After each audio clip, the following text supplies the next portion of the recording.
ఈ రోజున నేను సేవకునిగా నిలబడ్డానంటే నేను అయ్యగారి యొక్క మందిరానికి మొట్టమొదటిగా ఒక అన్యుడిగా నేను పోయినప్పుడు దేవుడు దర్శనం ద్వారా నాకు చెప్పాడు, నువ్వు కర్ణాపురం పో బిడ్డ, నేను ఇక్కడ నిన్ను దర్శనిస్తాను అన్నాడు. అప్పుడు కొత్త మందిరం లేదు, పాత మందిరం ఉంది. అక్కడ వెళ్ళినప్పుడు నేను దేవుని యొక్క దర్శనం చూశాను.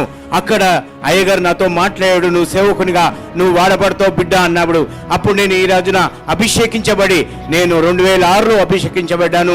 సేవకునిగా ఈ రోజున సేవ చేస్తున్నాను. తొర్రూరు ప్రాంతంలో దేవుడు బలంగా వాడుకుంటున్నాడు.